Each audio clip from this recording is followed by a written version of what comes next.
In this video, I will be taking a look at the TP-Link Archer T3U Plus. This is a Wi-Fi adapter that you can plug into your desktop computer or your laptop computer, and it will be having some wireless range. So basically what this does is it gives you access to the internet using this wireless dongle.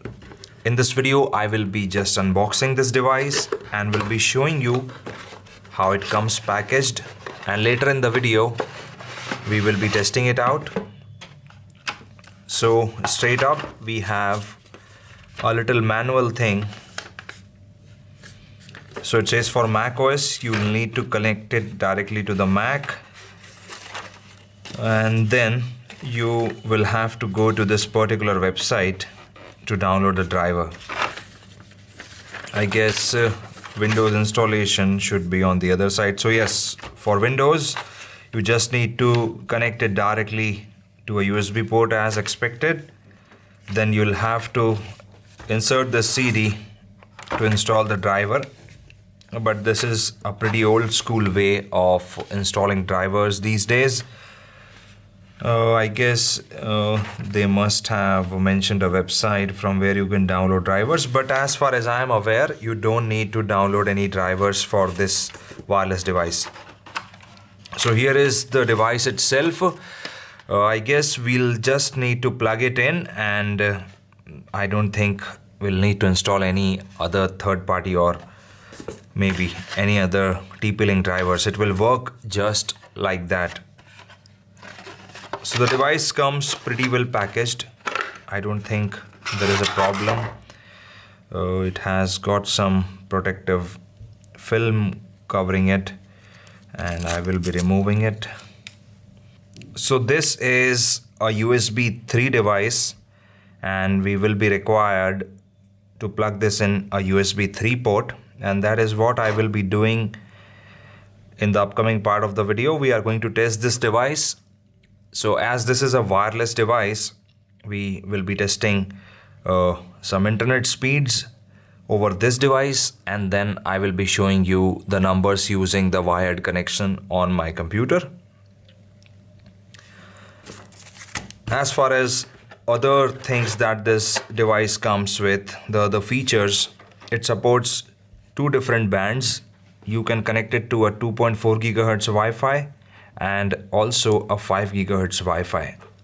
So if you are close to your Wi-Fi router, you can connect to a 5 GHz band and you will be getting maximum throughput, which on the box it says 867 megabits.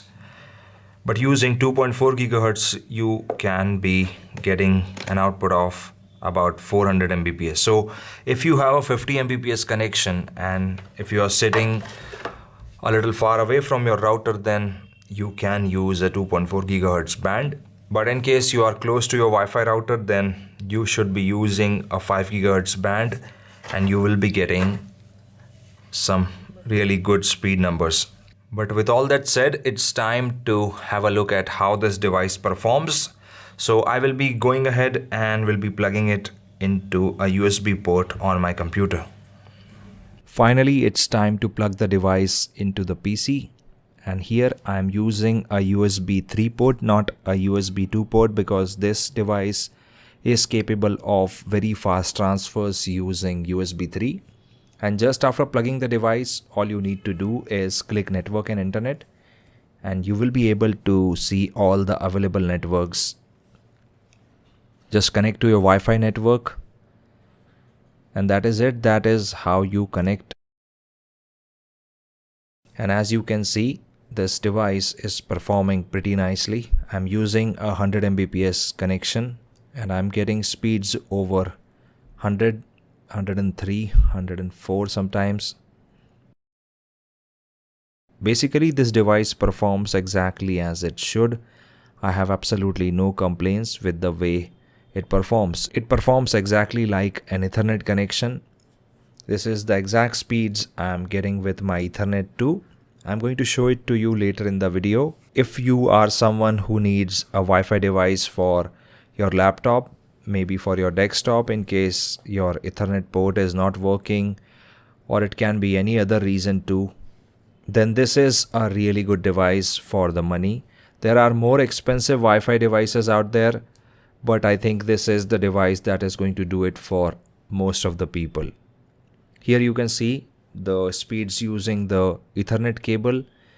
These are exactly the same as I got with that Wi-Fi adapter. So there is absolutely no difference. It performs exactly the way it is supposed to. The thing you should make sure is, in case you want the full speed, if you don't want your speed to get throttled, then you should be in good range with your Wi-Fi router. If you are not having sufficient range, then obviously this device or maybe any other device is not going to perform at its full speed.